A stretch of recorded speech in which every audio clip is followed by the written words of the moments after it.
Welcome back, everybody, to the Marathon Continues podcast. Just a quick reminder, please pay the fee if you were entertained. Please pay the fee if you got a laugh, you learned something, or you just enjoyed the conversation. Our fee is to either like and subscribe or share our podcast. That helps so much. It helps tremendously to have you guys continuously sharing instead of having any kind of ads or anything like that. Anyways, Kyle, take it off. So welcome back, and this is episode 6. Yeah, episode 6 of the Marathon Continues podcast. And today's guest I'm super excited about. I think we go back for about a year and a half now, I want to say. And today's guest is Izzy Rodriguez with IR Artwork. And your Instagram handle is at IR Artwork, correct? Yes, IR_artwork. Perfect. And if you don't know who he is, I call him like a local Houston celebrity now, man. This man is... From when I first started working with him from videography, he's grown tremendously. He is an artist based out of Houston, Texas, and he's commissioned pieces, I think, not from hundreds to thousands of people across the U.S. He's done work from celebrities such as Shaq, Derek Lewis, the Houston Texans, I want to say, if there's anybody. I know I left off someone. And what started in 2015, I believe, off of a Jimi Hendrix painting, or was that what was the first painting you ever did? We also have a screenshot of an Instagram photo that might be a different one. If you got the dates, because is it 2015? So did you scroll all the way down?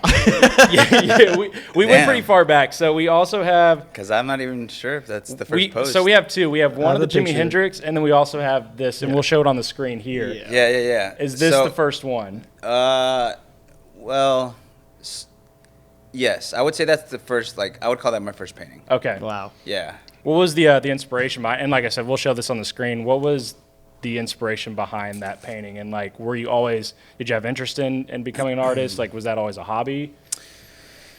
Drawing was, I feel like just kind of like normal. Like, I feel like all kids kind of like, I guess, dabble in just art in general. You know what I mean? I definitely enjoyed it. I did it a lot in elementary. Me and my best friend back then, we would always like recreate like comics and stuff like that. Yeah. My brother too, he was big into drawing. I think that's where I picked it up from. But that was actually, like, I didn't realize I could paint until I went to the Art Institute. So, man, I tried to do architecture. I went to the Art Institute for graphic design. I just didn't know what I wanted to do. Like, nothing like was like satisfying enough. I just knew because of like society that I had to go to school, so I just like was in school, but I would like always like prerequisites and just like this. I never got to an actual like to take courses for something. A specific major. Yeah, exactly. Yeah. So, and then once I went to the Art Institute, it was, it's like a trade school. So it was basically everything that you took was to be, for the major that you're gonna, or the degree, whatever. So, and it was graphic design. But then that got boring. But while I was there, I went there for about 2 years. While I was there, we had a class that we had to tap into color, basically. I can't really remember what it was. That's actually why I stopped going, because all the class, for one, it was expensive as hell. 2, all the classes seemed like they were the same. They would just change the name. And so I was just like, this seems like a scam or some shit. You know what I mean? But yeah, one of the classes, that was actually a photography class that I created that painting in, because we had to do a stop motion project or whatever. I'm pretty sure you know what that is, right? Stop motion? Stop motion, man. My brother wwent to the Art Institute as well. Oh, really? for videography, and it's kind of weird, like, hearing your perspective. That's the exact same perspective he had with. Yeah, man. I heard, because there's some of my friends that did graduate. But yeah, I think nothing to talk down on any. Obviously, because some people could get a lot of value from. I did. Yeah. I learned a lot when it came down to like Photoshop and stuff like that. But I realized, I think the reason I went was because it was kind of like a last resort type deal, and it just seemed like that was gonna eventually work out for me. I was like, this is all creative classes. This is exactly what I've been trying to find. Yeah. Once I'm in there and I'm learning and I'm starting to just like do more research, I'm like, man, like, for one, the income out of school wasn't gonna be great. on top of it being super expensive. So I would have, it's like kind of, it wasn't worth it to me, especially because then I did more research and they're like, you can go on YouTube and you can just like learn how to do all of this. Yeah. And I was just like, well, I had to make that decision. But stop motion basically is taking a bunch of pictures of, let's say I take a picture here, then I move it, and it's just, and then eventually you hit play and it's just like a movie, but it's just a bunch of pictures. I gotcha. It's like those old school like 1930s. Yeah. So we had we could choose what we wanted to do. We could literally just do anything, but it had to be stop motion. I had a canvas that my friend had given me, and I didn't even have paint, but I just had the canvas because she gave it to me. Went to buy paint. I decided I was going to try to paint for the first time, and now that's what was going to be the stop motion project. That's supposed to be Katie Holmes. Tried my best, at like sketching her out. She was the muse for that painting. But the style is an artist that he's one of the main reasons why I like started painting is his style, which is his name is Peter Tarrant. He lives out there in Mexico. Man, his entire like life like is like what I want. This dude is and he's cool as shit, man. I've had conversations with him on Instagram and stuff like that. He invites people. Well, what I've seen more so now, like if you're in Mexico, he has a studio in his place, and you can just go like kick it with him and stuff like that. But his stuff is super cool, man. At the time when I started following him, he does women's. Well, back then he did a lot of women's faces. Yeah. And he doesn't necessarily like use blending technique, like I guess like traditional painters or whatever. He does. He would do stipples, so it's it was either a lot of dots or like squares to create an image. When you see it up close, it just looks like a lot of colors, but when you step back, it creates an image. And so there was a couple specifically there where it was just circles, and I was like, man, I don't know how the hell he does that, but I'm gonna try it. Sketched it out. I didn't know because they look like perfect circles, and I wasn't gonna sit there and brush them because I felt like that's not what he did. I was like, I'm gonna get cotton balls and just like dab, right? And I just did that throughout the whole entire painting, basically, except for like the eyes and the mouth. And that's how I created it, man. I did that, and he uses different colors. He doesn't necessarily use skin tones, so that's why I went with like the blue, and. Man, after that, I had like a little show that someone reached out to me and said like I should be a part of a show, and I went and I sold it, for like $700, man. Wow. And it was crazy. It was like a weird like that. At that point, I was like, okay, well, shit, I did not expect that, especially because when it was at a bar, and the lady that walked up to me was like wasted. She was. I wonder where she's. Man, I wonder if she follows me actually. I wonder. This is our sign. I wonder if I could like find her somehow. I would have to like dig like super deep. Actually, I think I have a flyer posted on my page.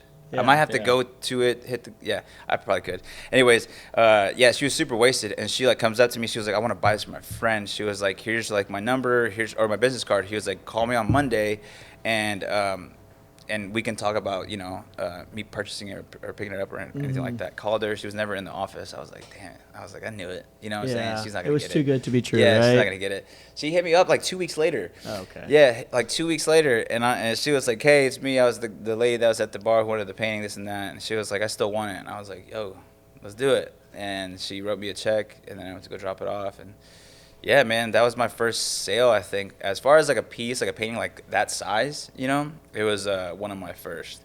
Describe that feeling, like, obviously that was like your first like money that you got in from like a piece that you did. Like, did that $700 feel like 70,000 to you? Like, what was the feeling like, man, this could actually become something, or was it just another? Yeah, man, I think so. For me, I think that's one of the main things that helps me with just until now. Like, it's never, and I'm like, and I say this with like just like 100% honesty, it's never been about the money. It's never been about the money. But what I started to realize is that when she paid me for that painting, it felt like she just gave me $700. Right. Like, it literally just felt like she just gave it to me. Like, because I created something that I wanted to create. It was something I would be doing regardless. You know what I mean? Yeah, it It's didn't like, feel like you were doing a service for anybody. No, it was absolute- something you're going to do regardless. yeah, That makes sense. absolutely. So it literally felt like she just gave me $700, and I will say that's one thing that I'm grateful for too, is the fact that I don't get attached to these pieces. You know, there's a lot of artists who get attached to their paintings, and it's hard for them. So it probably feels different for them when they sell something. Like, it almost like hurts a bit, it stings a bit. For me, it's just like, you know, I just love to create so much, and if I wanted to, I can recreate it. And if not, I just have so many ideas that I'm going to keep creating. And I'm a fan of my work, but it's just like, you know, if you want it, take it, man. I'm creating it so that people, you know, if you love it, you know, and you want to have it, that's the whole point for me. Yeah. You know what I mean? Did you take some of those courses with Peter Tarrant? Or how did you get to know him? No, I just messaged him. Yeah, that's awesome. Yeah. He lives in Mexico, right? Yeah. Is that what it says? Yeah, Riviera de Maya, I think. That's pretty cool. Yeah, I mean, I've realized there's a lot of, that's what's cool about, well, locally, it's the love for artists can be like 50-50. It depends. I think once you start hitting when you start going up a little bit, people will start to kind of back off and kind of stop showing love, the local artists. Yeah.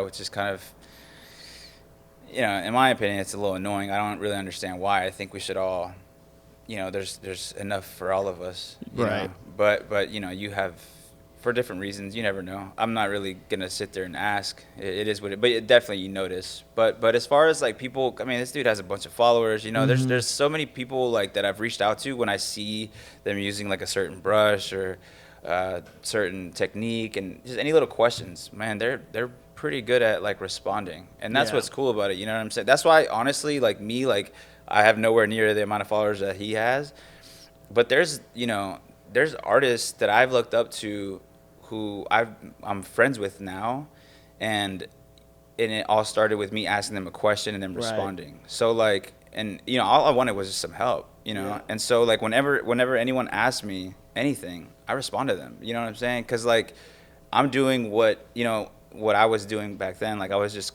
asking someone, you know, they probably are inspired by me and they want to ask some questions.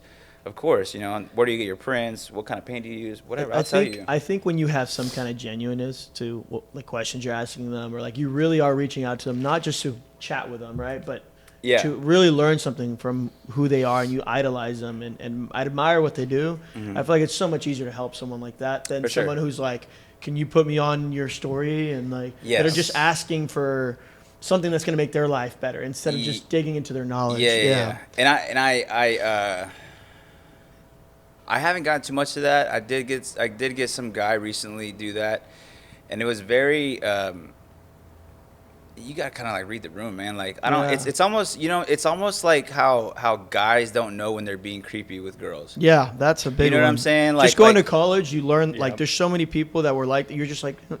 You're not aware. You're not getting the hit. I can see for you from across the room. I'm not even a part of your conversation. Yeah. But you're not meant to keep talking. Yeah. It's like, bro, like you like there's no way this works for you. You know what I'm saying? There's no way this works for you. Like I understand like yeah, shoot your shot, but like if it's no, then it's no, like, you know. So it's like kind of the same thing. Like this dude like messaged me and he was like, I love your work, this and that, but I was like, thanks so much, man.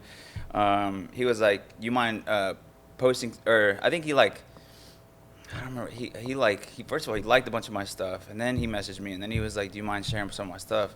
And I was like, I'll check it out, and I was like, I'll do it this weekend or whatever. And he was like, you can't just do it like right now. And I was just like, I just read it, and I was just like, I didn't respond. He hit me back, and he was like, hey man, I thought you were gonna. I was like, look, dude. I was like, man, entitled, man. Yeah, man. I was like, man, I get a lot of messages, and I'm not trying to be a dick, but like, imagine, cause you know, I'm still trying to. You know, I don't know what it looks like from the outside in. I'm sure it looks. You tell me. Does it look like I'm like super successful or what? I think it just looks like, you know, and I haven't even had like that form of like messages. It's usually just about like inquiries, right? But then you get someone of like, dude, are you really trying to be like I don't mind helping creators out because that's where you get the most value. You feel like, wow, I'm actually helping someone out because I know where I started too, like how much help I needed to have to get to where I'm at. But like the outside perspective looking in, like you post about it all the time of like how you're still trying to grow and you're not even where you want to be at. Like you're still trying to constantly find new ways. So it's weird that, like you said, people aren't even aware of that. And like if I'm asking, say I'm an artist, I'm coming to you for help, I'm coming in with the intention of help, not even on the back. Like you could tell, like that dude was sole intention was to get exposure. Like he was looking, it was selfishness, right? Yeah. And so like to me, like that's where if you're even going with that in with any type of business or even you're trying to grow your own thing, you're never going to get to where you want to be. Yeah, exactly. See, and I think people like that are just chasing money too, right? Yeah. And they're never satisfied with you know, when you chase money, you're just never satisfied. Yeah. You know, it's not going to fulfill like that void that you have, and it's just if you would have gone about it a different way, possibly, you know, and I don't mind doing it. If I like genuinely like your stuff, I'm going to share it, man. You know what I'm saying? Like it's just that's just how it works. But I'm not a fucking, I'm not a billboard where you could, you know, just like share. There's a difference. Like you were saying though too, that when people are shooting their shot, you know, you notice whether or not they're interested. And it's the same thing with that, like you're saying, he's asking you, and if it is, it should be on your own time. It should be on your own action, your own request, your own feeling of, I do want to do this. Yeah. And if you don't feel that, you shouldn't be getting pushed to do it. And that's what people don't understand. It's like, maybe, you know, you might have bullied him into doing it because you kept asking him, but he won't ever want to do that thing for you again. Yeah. He felt almost used rather than in a way bringing him up, right? You just felt like you were used by someone. So I think it just depends on your perspective on how you do it, right? If you make it convenient for the person, here are a few of them. You know, I've been watching your stuff for years. It's crazy how much you've grown. It's awesome. If you get a chance and you can share it, that would be amazing. And then leave it at that. Let him breathe. Don't make him feel forced. Yeah, like bring the idea up, maybe. You know what I'm saying? That's also shooting your shot. Right. You know, and I'll decide if I want to or not. Right. But I'll come back a couple days and if he later. says no, it's a no. It's a no. You know exactly. what I mean? Like that's the big thing. Go try someone else that you also look up to. Exactly. Pay your dues. Okay, you got to pay your dues. And we're kind of going through that right now with just getting ambassadors and athletes and people who want to represent our brand. Yeah. It's just, how can we communicate to them? We've been watching you. We really like what you do. And if you're interested, we'd love for you to continue with us. Yeah. And just leave it at that without getting annoying and being in everybody's DMs, you know? So we're trying to grow that organically too. And that's, I mean, I don't know. You guys know who Gary Vee is? Yeah. We love Gary Vee. Yeah, Gary Vee. So like, you know, he says how, you know, you should basically just go, like you said, man, pay your dues. You got to go. Man, I've walked around like 19th Street like for like 2 hours just, hey, do you guys want a mural? Hey, do you guys want a mural? Hey, do you guys want a mural? You know what I'm saying? Yep. I've gone on DMs, literally copy paste, saying, love your stuff, or, you know, I'm a big fan, this and that, depending on who it is, and can I send you a free print? And I don't even ask them to shout me out. I just say, can I send you a free print? Because when they receive it, 9 times out of 10, they're probably going to shout you out. Yeah. You know what I'm saying? So but, you know, and it's just kind of like, but I don't take offense to anything. You know, like, you can't get offended by it. Why? Why would you get offended by it, man? Like, it's not their job to shout you out, you know? In certain circumstances, you know, I guess I'm saying that because it actually has happened to me. It's like a very... If you don't want to get into it, Yeah, it's a very... You're good. But we can talk about that off. But yeah, but you know, no one deserves. You know, no one. They don't need to shout you out if they don't want to. You know what I mean? When it comes down to it, especially because, you know, you just sent them some stuff and it's just you decided to do that. Yeah. You know. So yeah, but I mean, I don't mind it. It's just how you come at me. You know? No, so, of course. Because I'm gonna do it if I like it, regardless. You know, here and there. You know, I that's all I follow on my art page is basically just a bunch of artists. You know, scrolling, showing love, commenting, sharing, and stuff like that. But this industry or the creative, like, and I don't know if it's because I've noticed this with a lot of videographers, like, and probably with artists too. Like, ego has a lot to do with it because I think it's your own vision and your own things that you put so much time into, and so, or when someone shoots you down, you automatically take it personally. I don't know if that's the case. I know. And I took that personally. Yeah, no, like it is. But it's and true. then you have to take a step back and like, no one owes me anything really. No one really owes me like any time or anything. Like I have to go about this on my own way and figure it out myself. Like I shouldn't go into anything expecting anything really. I should, if anything that is in return, I should be very grateful for it. Well, if not everybody's religious, but something that they constantly preach is like you should be loving unconditionally. Expectations shouldn't be tied to anything that people get from you. Yeah. It should never be that way, because once it becomes that, it becomes a transaction. It becomes a chore. It becomes something that love and friendship and relationships shouldn't become. And when it becomes that, people almost despise it, resent it. And I think that's kind of what you're hitting on. And the same thing with like, you know, literally any relationship you make, like you should, when you tie expectations, you get to the point where it's almost a chore to continue that relationship. So yeah. That's true. So I guess we can switch over a couple topics, and this kind of ties back to our business as well. And, you know, I'm just curious to know, like with your pieces, you know, obviously inspiration and motivation is probably a huge thing, or at least from the outside looking in of, you know, artists. There's like I don't know if it's called a stereotype, but is it more about the inspiration and motivation, or is it about, you know, the discipline and like the diligence aspect of it? Or do you kind of have to combine the two, or like find a medium ground? Like what is that? To keep going? Yeah, or when you go into like a piece, or like when starting a piece and finishing it, like to get new ideas for a piece, like what is it more about? Well, if it's commission, Yeah. they pay you for Yeah. it, so you gotta finish it. You know what I mean? There's times when, you know, there's a commission. See, so for me, it's motivation. You know, it's just like almost any and every piece. Like I have a style, but just because I'm like mastering that style doesn't necessarily mean everything's always easy, right? So I still come across certain things, and my girlfriend always gets like, she's the first person I ask, right? And I'm just like, I fucking hate this. And she's like, you always hate it at this point, just keep going, which is true. It's always like that middle part when you're just like, this shit I hate it. You know what I'm saying? So, and then you keep going, you add on to it, and then it just starts to, that's really what it is too, though. It's pushing through, because I think every artist has that it's like 3-4 stages. The beginning, where you're just like getting started, it's cool, whatever. The middle, where you're just like, yo, this is trash. And then you start to add in certain things, and it starts to come to life, and then it's like home stretch. You know what I'm saying? So the fact that you like it again is like cool. But I mean, yeah, it's when it's commissioned, it's, you know, really just the fact that it's a job now, right? It's a job, but I've done it to where I don't take on any commissions that isn't my style, so I never hate it necessarily. How do you make it a system, though? I know, like you're saying, you know, someone says, can you draw me this exact thing? And you're like, okay, what's the deadline? I'm going to reach that deadline and do whatever.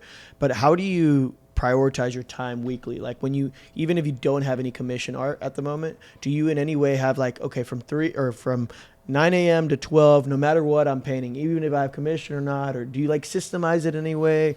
Or when you do get a deadline, do you think in that term as well? Like, oh, I got 2 weeks. Let me do 9 to 5, Monday through Friday, or, you know. Yeah. It's kind of, not really. No? No, not really. I mean, I have a certain routine for the most part, but it's really just wake up, work out, eat, and then when I get home, it kind of just depends on how I'm feeling. The motivation and the feeling of the room. So yeah. It's kind of hard for me to paint during the day. I definitely create, and like just as far as painting wise, is more at nighttime, and it's usually like 10 p.m. and later. Oh, okay.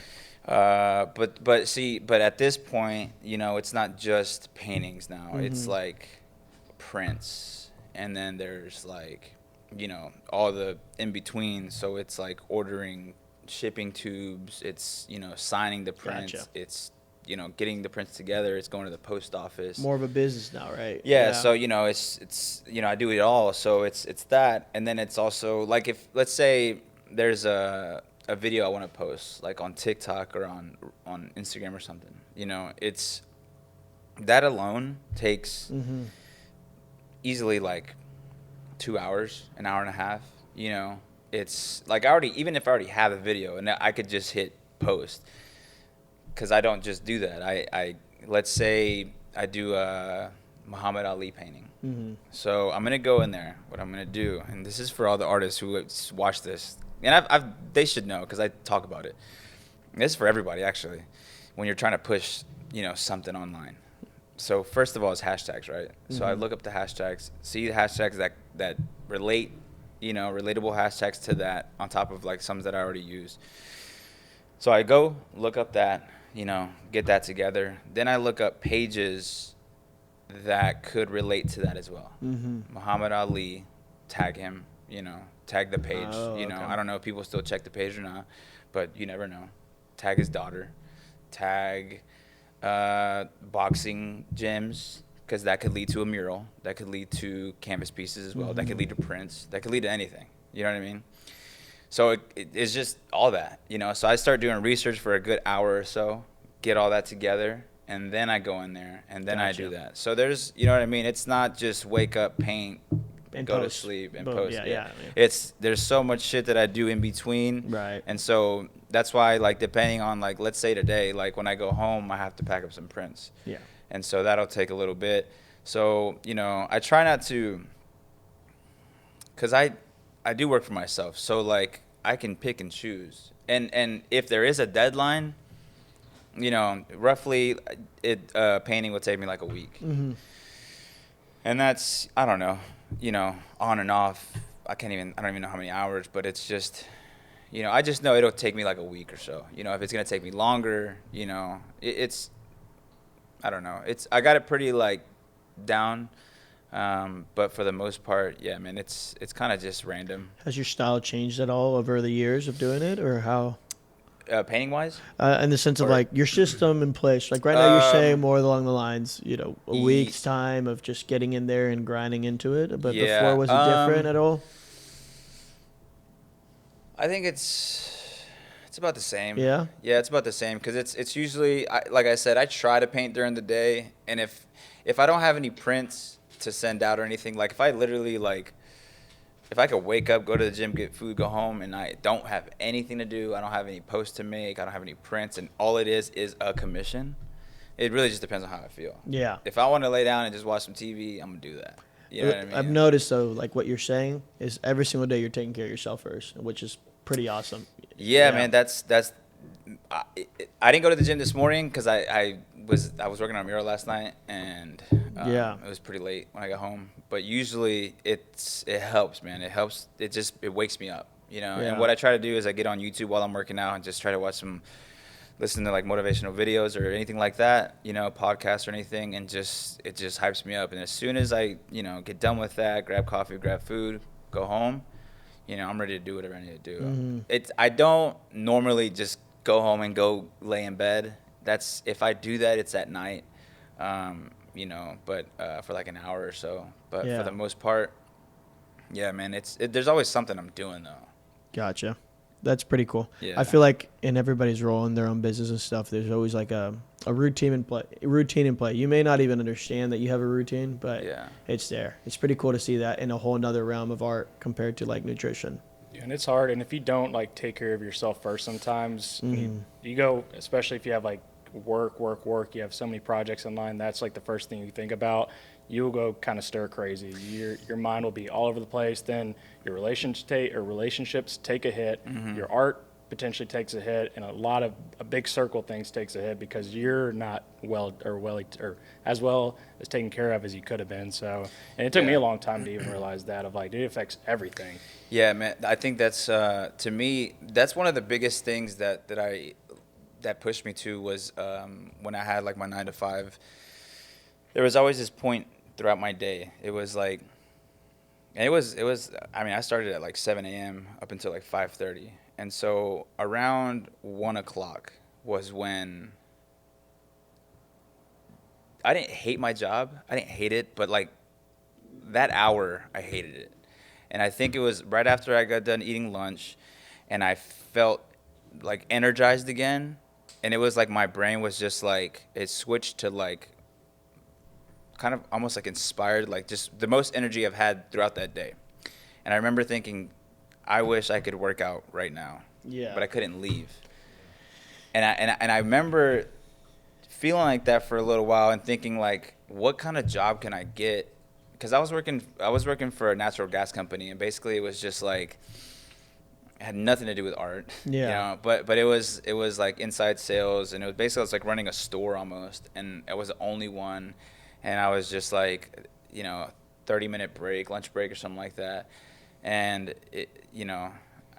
I started looking into like engineering or something. Like I just made a post about that on Facebook actually, because I went to Chipotle the other day on Travis or something like that, and I saw these dudes that were like in button ups and stuff. And I remember thinking like, man, I wish I could, like, I wanted to be like these guys, because they would always leave for lunch for like 2 hours, and if I had like 2 hours I could go work out, and like, like I think it would make my life a little bit better, because that, on top of painting, like I love working out. That's just two of the things that I enjoy the most. And yeah, man, I just couldn't do it, man. I literally considered like finding a new career just so I could work out in the middle of the day. And so, it's that important to me, man. It's just it's my alone time, and it's when I just basically don't. I mean, I still, if people, talk, like send messages or anything like that business-wise, it's all through the phone, but it's when I get away from home, because I work from home, like I paint at home. I don't have a studio. So once I leave there, I feel like relieved almost. Like I'm like, I don't know. The gym is just like. Yeah. Do you think it plays like a role like in your art, like directly? Because like, hey, this gets my mood set, and like, hey, I'm ready to go, or no? It does. I mean, it energizes me, man. Like that's why I don't really like talk too much about fitness or anything like that, but I wish people understood like how it affects you. It's crazy. Like I honestly, man, I feel like if I couldn't work out, I feel like my art would suffer a whole lot, because again, it gives me so much energy, and I believe that, man. I feel like if you look good, you feel good. You know what I'm saying? Like it just has to do with like, I don't know. It all ties in for me. I agree with know you. what I mean? For me, my mental clarity is on a different level when I work out. Yeah. And another thing is, there's times where I will not prioritize it and have a lot of things on my plate, and we'll be working on so many different things. And then I get to a point where I'm just going insane. I'll be anxious, like just thinking about everything. But for some reason, when I do work out and I'm still stressed and like things are on my plate, I don't get anxious. Like I understand that everything's gonna be fine. There's like a confidence to it. We recently just did this like a week ago, where we were sitting here looking at our list and we're just like, oh my gosh, dude, what are we gonna do? So yeah. Well, it's also, I kind of compare it to my paintings too, though. Well, just like the whole journey of painting. For me, as an artist, I don't even, man, with the Texans, with Shaq stuff, all that was like, if you would have stopped me when I made that first painting, and you're like, what are your goals? I don't even think that would have been on my list, because like, really what it comes down to is just being able to do what I want to do when I want to do it, and then but be an artist. I never wanted to work for somebody. I wanted to work for myself. I just did not know what I wanted to do. Turns out it was me being an artist, and it's literally what I love to do, and it's what I, so I'm like living the dream.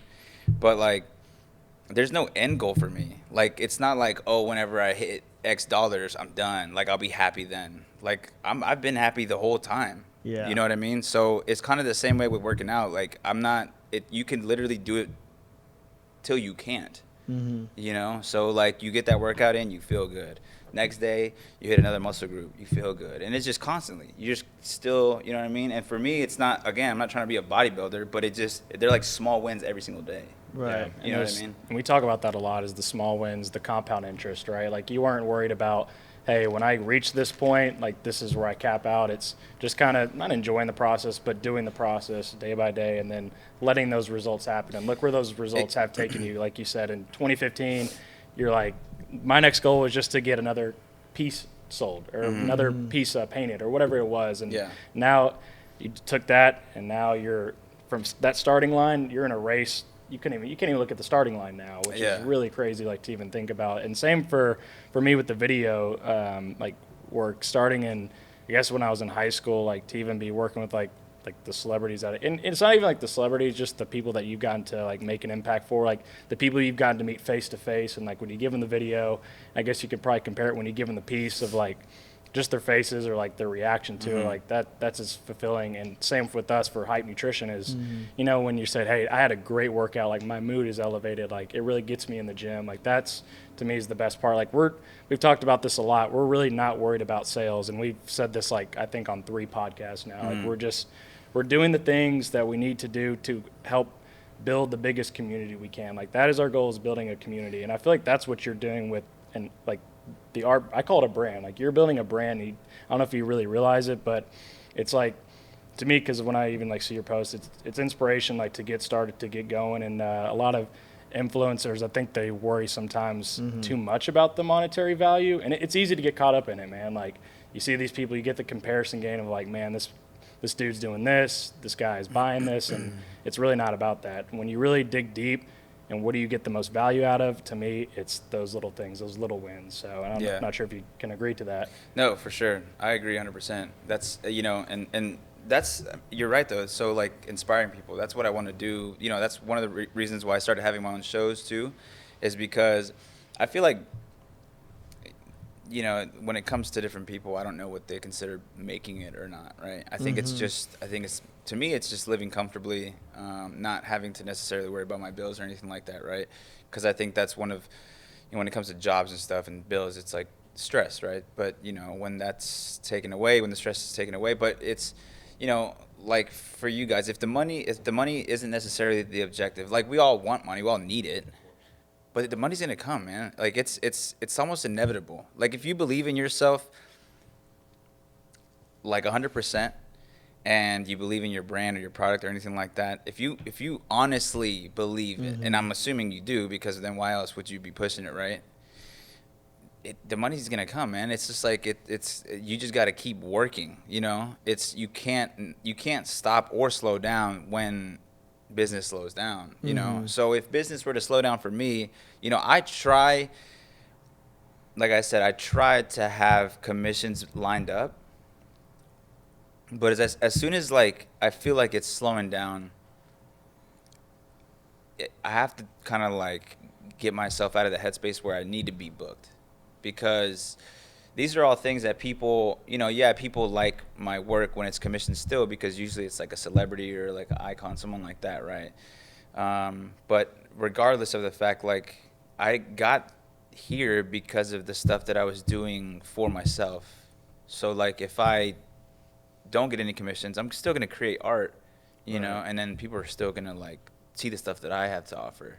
And stuff like that. So, you know, I feel like that's something that I saw like 2 days ago as a video. I don't remember who it was. Some guy was talking about how you have to slow down. What he said, I think you slow down to speed up or something like that. I think when I think of that, I think of just, in a way, having more methodical steps rather than just cramming a bunch of quarters into one machine, right? It's just like learning how to take a breather, what is going to add value to what I'm doing, and keep moving. I think you slowly start learning that it's better about high quality steps than a crazy amount of steps. How are we doing on time? We are? Okay. Gotcha. Okay. Sorry. So like I said, the same thing over again is it's about the quality steps and not the amount of quantity of steps that you have. And I think you do some, especially with burnout. I feel like people burn out so much because they're just like going balls to the wall for like 1 month. And then it's like, okay, I didn't see the immediate results, and I'm exhausted now. And then for another month and a month and a half, they have to take a break. And like for me, personally, like that's something I learned growing up from my family. My family comes from Mexico. A lot of what we learned was just inconsistency, more of like all out, let's go party hard because we all just got paid, and let's enjoy everything, and let's get as many groceries as possible. But at the end of the month, when we're low on cash, when we're low on a check, like it might not be that fun, guys. It might be, you know, pretty tough.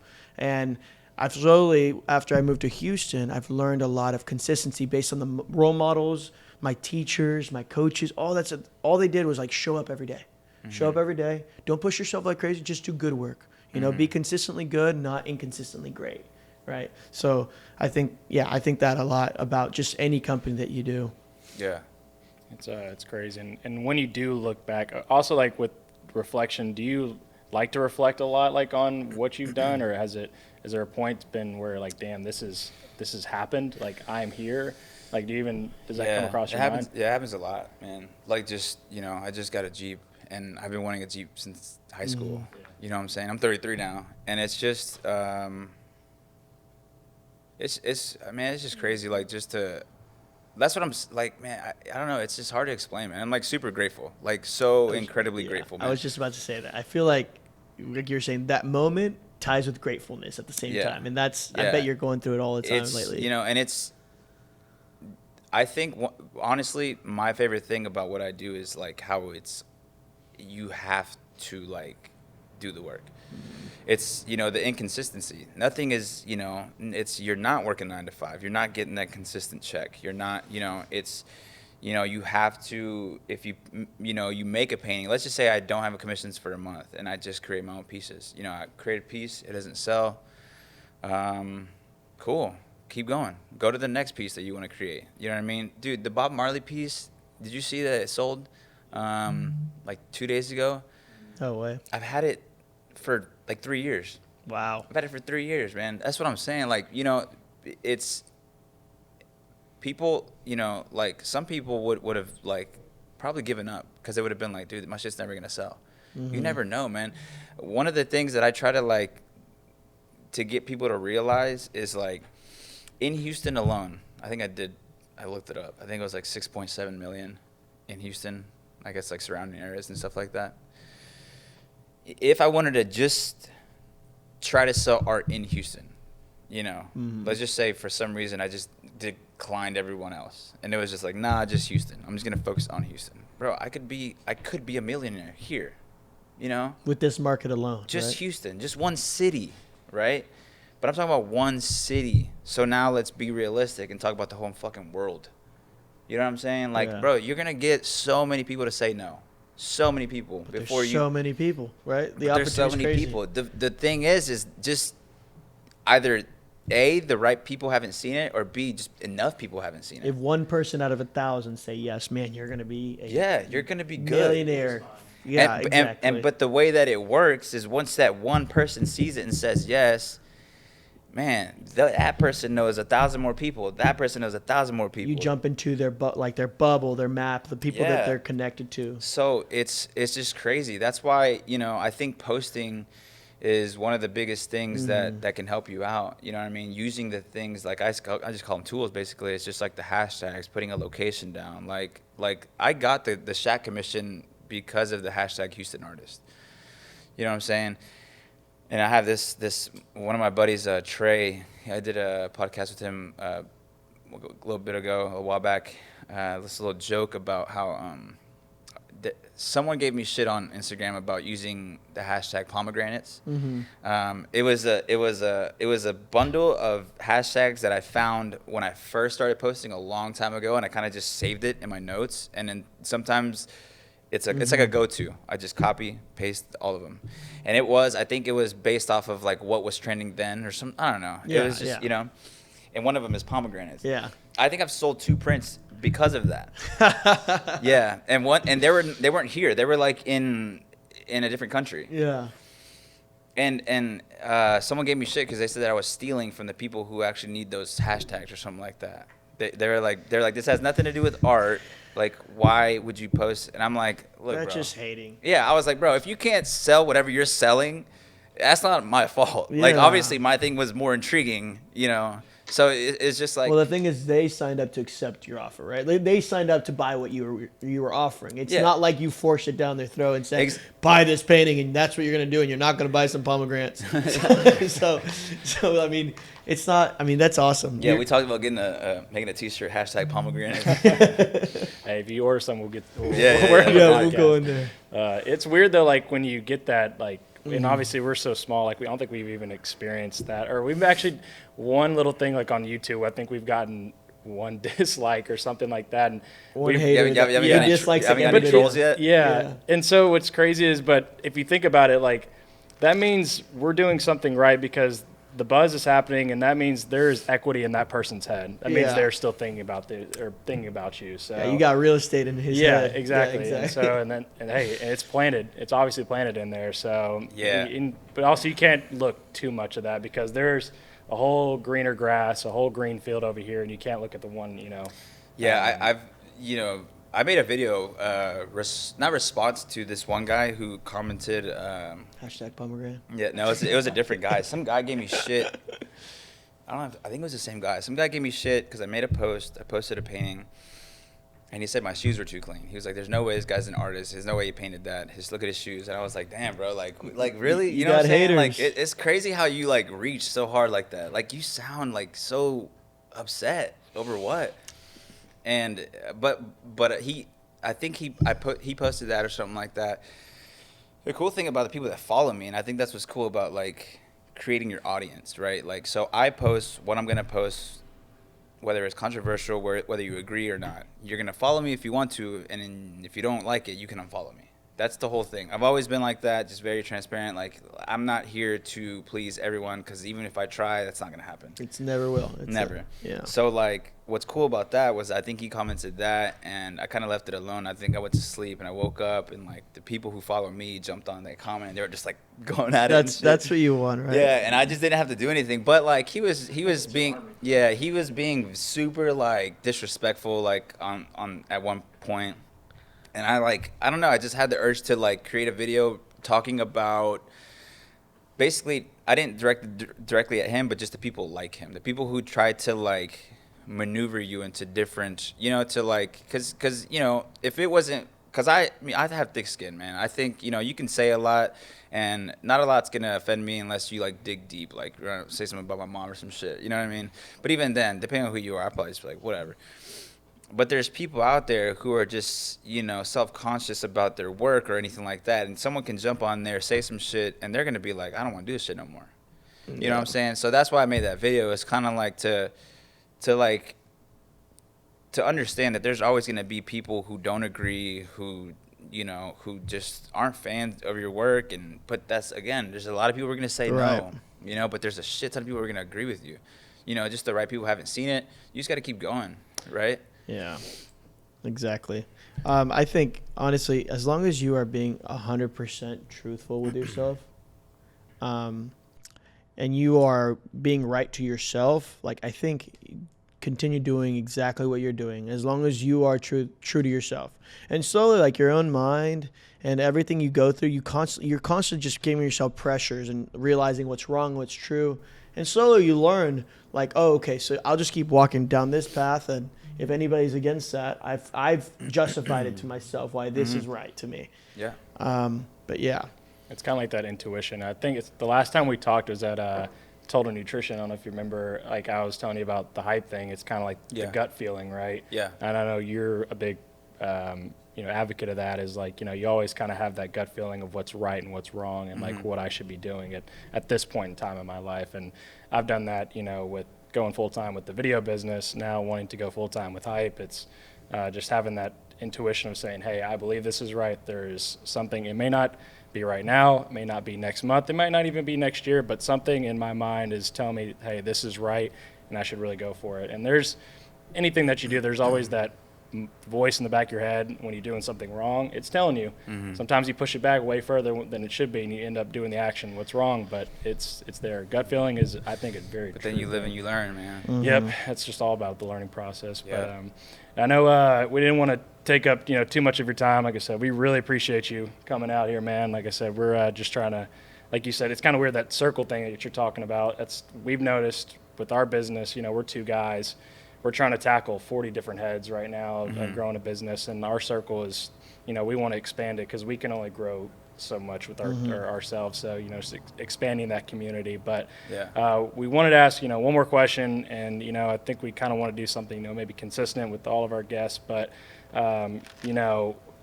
if you were to give someone advice, who's just starting on their journey with whatever it is, and maybe it's just not artists, but they want to become with whatever they want, this is you taking their first steps. What would that advice be to start on their journey? Not just artists, just people in general that want to chase. I think entrepreneurs, basically. Yeah, Who wants to chase their dreams, right? Yeah.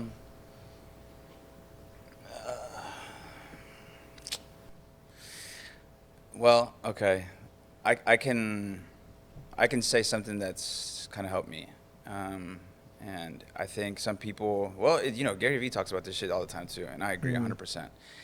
And it comes down to, I think one of the main reasons that people are scared to go into something new is because they're just comfortable in the life that they have currently, and they're scared because I think the main thing is money. I think money is what scares people the most. But that being said, they have, they get a new job, they get a new car. So now they're stuck, right? But now I think, and I agree with, again, Gary, that there's a lot of people who are trying to impress people, and, and it's like whoever you're trying to impress, those are the people that you shouldn't want to, people are going to stick by your side regardless. If they believe in you, whatever, if they're actually true friends, true family, whatever. They're going to stick by your side regardless, whether you're down or up, wherever. As long as you're happy, right? That's where it should be. As long as you are happy, they're going to stick to you, like by your side. So, and if those are the things that make you happy, the material things, I don't really know what to tell you. Like, because it's, again, you're chasing money almost. Like, so, to me, what helped me was the fact that I drove this old Civic. I had roommates up until like a year ago. And I've had people talk shit about that, people say, yo, you're 30 plus and you still have roommates. You can't let shit like that get to you though. You know what I'm saying? Because if I was someone who cared, I would have been like, man, she's right. I should have been living on my own 10 years ago. But you know how much money I saved doing that? Think about how many hours of your time you're saving, right? Yeah, I saved, but like the fact that I didn't have to pay X more dollars because I was living alone, because I cared about what that one person thought. Right. You know what I mean? The fact that I drove a Civic then, and I could have got a better car, but I just, my car was paid off. But if I would have got another car, again, I would have been more in the hole with money and stuff like that. Right. So I think really what it comes down to is just you got to kind of give up the material things, man, in order to, like, if money is what scares you. Right. I feel like what you're saying is put away the facade. Don't try to uphold a facade that's not true. Stay true to yourself. And don't just increase your expenses because you're making more money. Exactly. Especially if it's not needed. Yeah. And especially if it's based on pleasing people that you may not even care about either. Yeah. So materialism is a really big hiccup and a big obstacle in people's way to be free and an entrepreneur. Like, if I lived on my college expenses my whole life, I could go in there and literally make $20,000 a year and be fine. But once you increase those expenses, it gets way louder. But go ahead, Kyle. Oh yeah, we're good. I was just making sure we're good on time. But yeah, like I said, I really appreciate your time, and I just want to give the viewers all your socials, just to and we'll put it in the YouTube bio as well, and just for people listening on Spotify, what is your socials? Let's go with, we'll do Facebook. I don't really mess with. Yeah. So Instagram is at @IR_artwork, and then TikTok has been kind of booming. I think it's, let me check actually. Hey, we know about the TikTok game. Yeah, dude. It's a whole different realm on TikTok. TikTok is wild, man. Oh, okay, so it's at an artist named Izzy. Okay, yeah. And I'll show you this whenever we get done, so you can definitely. So follow him on Insta and TikTok. It'll be in the bio. We'll attach that. Yeah, we want to make him blow up, and yeah, dude, TikTok is. Should we do Twitter? Because I'm about to start posting my NFTs on there. Yeah. Okay. Oh yeah, I was actually gonna ask you about the that. NFTs. I just sold one. Dude, like 2 days go ahead and ago. talk about it if you want to talk. Hey, NFT project. So wait, you said that was your first sold. When did you launch it again? It was very recently, right? Yeah, it was like a month ago, I think. Okay, that's awesome. Yeah, I sold it. Shit, man, I don't even know. Like all that stuff is still kind of just super fresh. Yeah, I'm like trying to learn about it. I'm working with somebody right now. She's kind of like telling me a little bit, dumbing it down, but it's still kind of confusing me, right? So I have art already, and I've seen the art that's on there, or what people post. So I'm just like, I mean, shit. Oh, do you know about Robin Williams? Did I tell you about that story? No. Okay, so this dude commissioned me to do a Robin Williams painting of obviously Robin Williams like a year and a half ago. This guy, and I was, while this guy, like right before this guy messaged me, I had been looking into NFTs. And I was just like, what is this? How can I get into this? I was trying to figure out if someone could help me and stuff. Anyways, long story short, one of my friends messaged me. He was like, "Yo," he was like, "Is this you, or did you sell this NFT? Or because it's the way it's worded is kind of doesn't sound like it's you, but I know it's your piece." Clicked on it. I was trying to figure out what the hell he was even looking at, and it was he dumped it down for me too. He was like, "Bro, this thing like sold for $87K." The dude was offering the original Robin Williams painting with the NFT with it. So this is a piece that I created, but it wasn't a commission piece that but it wasn't my NFT. Yeah, that he turned into. Wow. He turned into. So right after that, I started working with this one girl, and she basically was telling me, kind of like breaking it down and saying that I could try to go, I guess, after him, but it would just be too much of a hassle. But she was like, it builds value in your name. You know what I mean? And so I don't really know. I think he got that. I don't know how that works or whatever. I think I don't know if he's like, I guess you can cash out. Yeah, I'm not. NFTs, I'm very. Have you heard of Beeple before? There's this guy, his name is Beeple. He's like the king of NFTs, and he's been doing it for years already. Before NFTs even came out, he would just do a painting a day, no matter what. And then as soon as NFTs came out, he just started going in on it. His name is Mike Winkleman. I learned about him from Joe Rogan had a podcast with him, and he's just, he does some crazy stuff. He'll have like, what's her name? Hillary Clinton with like, I don't even know what, just like the weirdest images. Like he has like a towers of penises, like just like the funniest things, like the most random things. Is he a graffiti artist? Or does he use spray cans? I don't think so. No, it's all online. He like does all these PDFs and just does images online, and he's really, really cool. And then he like buys certain images from certain websites and then uses those to like edit them and create a masterpiece out of it. He has like a Donald Trump, Hillary Clinton looking at each other, like I don't even know exactly what, but has like, I don't even know. Anyways, you should look it up one time. Like he's made millions and millions on NFTs right now. Is that the future of, like, obviously art will always be art, but is that another form of art like in the future? Because again, I have no real idea of what NFT is. I've been trying to. Like, so for example, he sold an NFT for $69 million. That's bullshit. That's insane, bro. That's insane, man. So Bro, I don't know which way we're going with all this, but for example, let me go back. No, so so a buddy of mine bought an original piece from me a while back. He just bought an NFT 2 days ago. The original that he has, he was like, "Yo, let me see what he said, like word for word," because I was just like, "What?" And I was like, "All right, I got you." He said, "Where's he at?"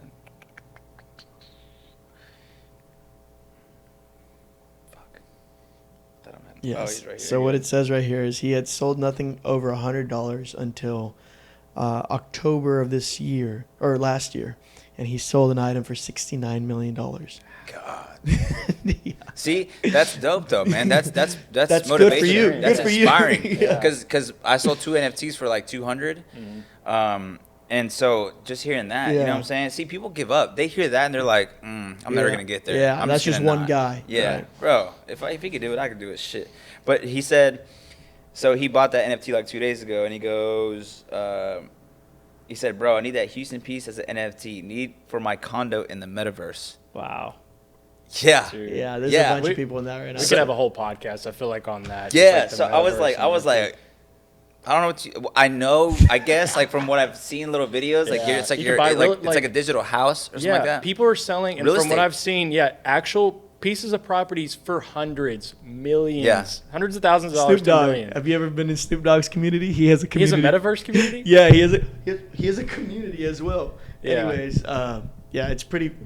Yeah, I think I don't know what's sorry, going on. Mike's it's off. Yeah, it should be. There we go. There you go. Anyways, he has a Snoop Dogg community, and he has like famous people living like right next Like to his roommate, Like or one I'm guy saying. recently spent like a few million just to live next to Snoop Dogg. That's so wild, bro. But you think it sounds wild now? I guarantee if we had this podcast in like 5 years, Yeah. we're all gonna be. Well, see, Gary was talking about TikToks for a while, and I remember just watching videos of him talking about it. This is when it was already going crazy. Yeah. But I was just like, I don't even, whatever. I was like, I'm not going to mess with TikTok. I don't even know what it's about, whatever. Decided to get on there. make posts. It's starting over, right? So people see like Instagram and they see like, oh, 14,000 followers, like and then he's like selling paintings and shit like that. Jump on TikTok, obviously start at 0. But I'm just like, post a video, get like 3 views. Post a video, 100 views. Then it just climbs here and there. It's super inconsistent, but it's just random. Make one, goes viral. That's how ours The is, one that yeah. went viral, I sold like, I want to say like 20, 30 prints. Wow. All over the U.S. Saw that. Yeah. That's awesome. Yeah, like It's- South Africa. Like, yeah, I man. saw Like that. Ireland and shit. It was just like, and that's what I'm talking about, man. Like, what if I would have stopped after, because none of my things were going viral? That's how it was for us. Like the first 4 we got like less than 100, and then the fourth we got like 1.5 million views, and we're like, okay, Holy we can do shit. something with it. And it was off of like a Ronnie Coleman meme. Yeah. And it was just like saying, lightweight, baby. We've had it for maybe Yeah. 5 to 6 months, and we have 10,000 followers now. Just Nice. because of like 1 or 2, 3 big ones, it just like Yeah. went off. And Yeah. thing is, we haven't even like, we're using it to build up enough base to then promote the product. It's like Right. we want to be like, not the gym bros, but just really relatable. Like we're not too serious about it. Because TikTok is a whole different audience, it seems like, than Instagram. Yeah, yeah. Because you want to post like your not best self, but like seems like a Highest quality. highest quality. But like on TikTok, you want to be as vulnerable and it's just like shoot with phones. Yeah. Yeah. That's why. better, That's why I think it's cool, because it's literally just very. Nonchalant, It gives I you would say. some. Yeah, because I think what Instagram has become is like everyone overthinks each post. So like it has to be top tier, because otherwise it's not gonna get that many likes. Right. What's cool about TikTok is that you post literally whatever and it could go viral. It's very raw. You know what I'm saying? Very So it's just raw. like, I'm gonna post like my dog fucking, I don't know, doing some weird shit, and then like post it and it goes viral. Yeah. And you're just like, dope. My friend posted her dogs a while back, and I think 2 things on Instagram hit her up saying like, I think to like shout her out or something like that, and then I don't, you can get like paid and shit. I don't know. I'm just like, bro. Yeah. The opportunities are there. It's just some people just don't. That's what we're doing now, and it's hard to keep up with them because there's like so many platforms. Like, okay, send the reel to Insta, send the reel to TikTok, send the reel on YouTube, and just like see, and keeping up with YouTube is something that I've. it's untapped. The It's just- shorts, yeah, the YouTube shorts now. That's where we're Oh, trying is to there? jump. Yeah, so now there's reels on YouTube as Oh, no well, shit. and there's hashtags. It's basically And the at same. first They're trying to duplicate TikTok. Yo, Yeah. I didn't even think about. Yeah, I have a bunch saved. yeah, Yeah. that's what we're But is literally it, getting but, into but, right but now. is it like TikTok or Instagram where you can't like, because as Sure, soon as yeah. you as soon as you save it, it like watermarks it, right? For TikTok at least. I Yeah. know. Oh, you talking about like on the side where it goes Yeah. different? That I'm not sure, but I wonder if so if you go if YouTube cares. So if you can see there's short tab, Yeah.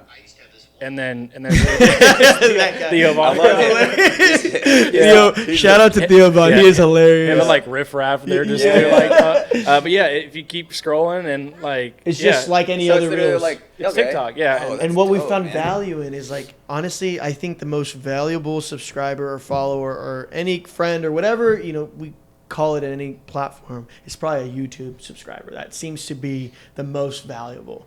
And At least for our world, Yeah, our at industry. least for our world. Yeah. Because that automatically carries over to like a lot more trust than just a random follow for us.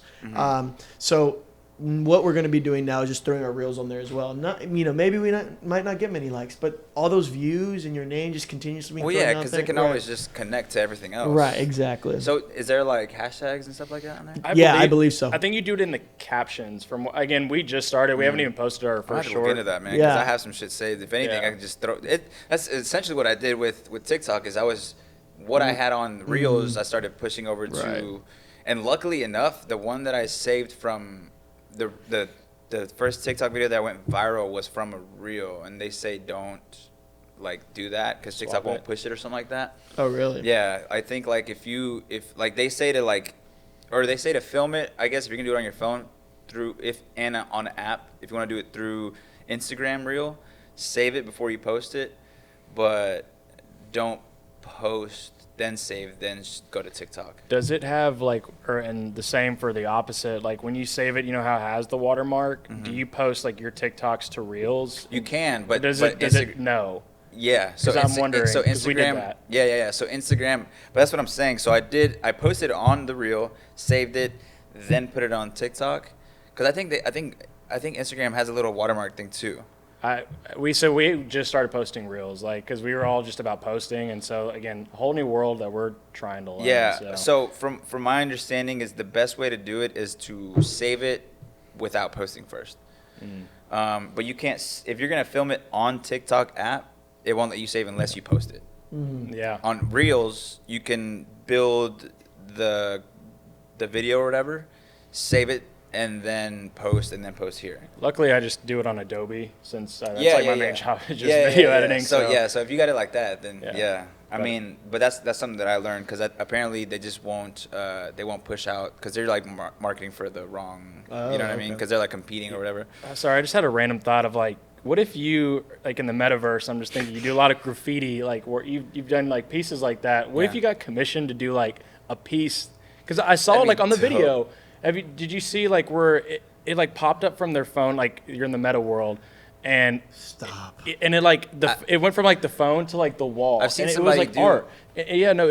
It was actual, like an artist created it, and then it translated into like a digital form, like a NFT, I would assume. Yeah. And then it translated to like a graffiti wall, or like imagine if you were doing pieces in 5 to 10 years, like for the meta. I don't know. From my bed. Yeah. I feel like you'll need it's so weird. You'll need to learn how to like start drawing. And Yeah, that's crazy. And the world's gonna be crazy. Like I looking back, and It worries me sometimes. That's a lot. Yeah. That is, that's a lot, man. But if you do, and the thing is like, obviously we love human interaction. That's like our favorite part about life. But also, if you don't get in it, then there's a huge opportunity missed. So it's absolutely. So it's like, where do you find the threshold? That's why the thing with the NFTs, man. Because like with me, again, I don't know too much about it, but I'm gonna try. Because you know, even if that guy hadn't posted my stuff and with the 87K and all that shit, it's I see what people are making, and I see the type of art. Art is subjective. I will give you, that is the very truth. But I will say, I mean, we can kind of like, you see this and then you see that, you're like, damn, that's so for that, and then again, subjective, but it's also branding too, man. That guy could just. And people like jump on bandwagons too, but if this guy's popping off and it's just like a dot, or it's like because I see this like pixelated. There's like a NFT that's like pixelated characters or something like that. Yeah. So they have all kinds of stuff, man. Yeah, It's insane. but that guy branded himself to be that guy. Yeah. That guy. That's what I'm that's saying. even how it is on TikTok too. It's like if you just stay as that guy who does that guy stuff, everybody knows that, and everybody likes it, and using then you the pick up sounds, the niche, and then that's what you become. Yeah. There's like people that are like, there's an old country guy that he does old country coach. Like, I'm an old country coach. He pretends to be that. An old country dad. Yeah, He's I think I know you're talking about. Southern dad. You know what I mean? Yeah. Old Southern dad. Yeah. So like, you pick your niche and you just keep running with it. And all the people that love country stuff, they're like, this is my dude. No matter what he does. Exactly. So yeah, you get recognized for that, and so that's what I'm saying. Like the branding part is like huge, man. Right. So it's. We could have a whole nother podcast. I know. You're gonna have to come back on again. You told us a lot about social media. I didn't know about the hashtags and like how in depth you can be on like researching. We just kind of do aimlessly. Oh, bro, that's game changer, man. Yeah, no. I've gotten so many commissions off hashtags, bro. So many, man. It's crazy. I wish it notified me when someone actually does it do that. No, it doesn't notify you when someone clicks or like how they reached. Yeah. It'll break down like.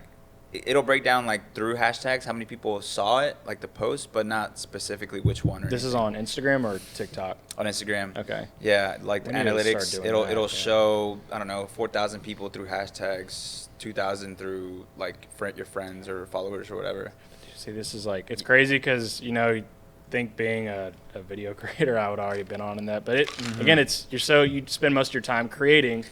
And then the back end portion of it, the business side, a lot of people don't even think about. I think that's where people fail a lot, man. They and if it's not for everybody, man. There's a lot of artists who I've met who just want to create. That's what I wanted to do for the longest time. But I enjoy like all the in between. It's cool to me to learn it because then it's I'm just not in like the dark about it. But I wouldn't ever consider myself a salesman. I've tried to, gym memberships, LA Fitness back in the day, that bullshit.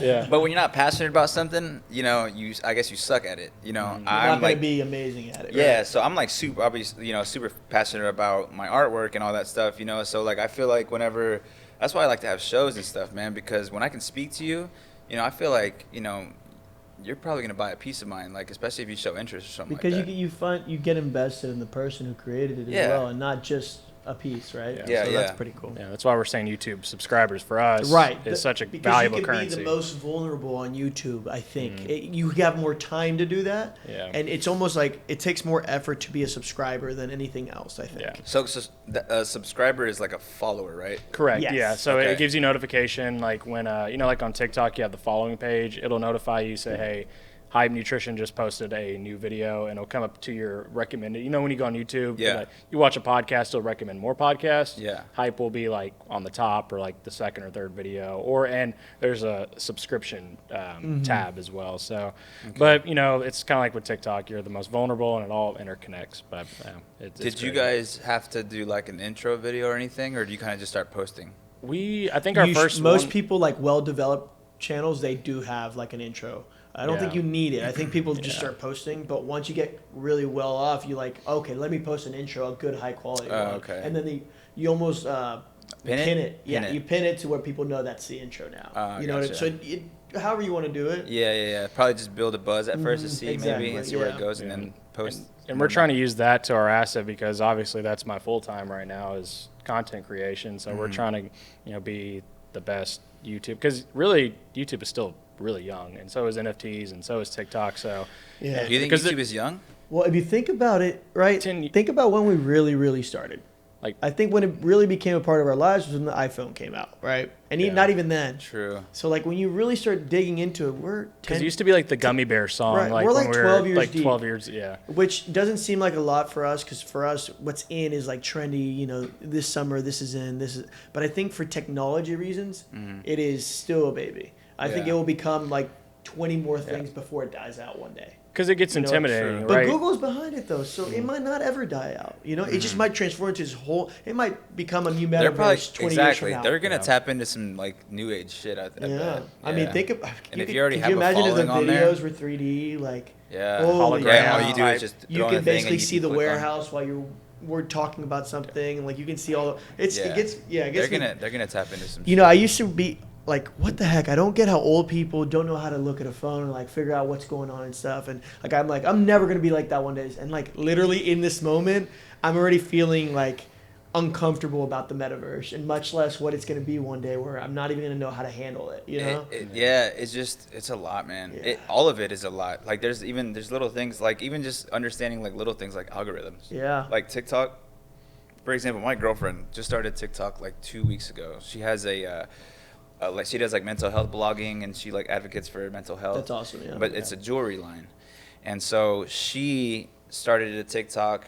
I've been trying to push her to start one, That's awesome, yeah. and she was just kind of like not in her head, but kind of just maybe Overthinking a little bit in her overthinking really. Just like, whoa, I want it to be like good. I'm like, that's not what TikTok is though. Trust me. That's like, what we were doing. Yeah. I'm like, you got to go in there and just make some shit, post it, and just see what it does. Going. Just keep doing it Every day. Yeah. Yeah.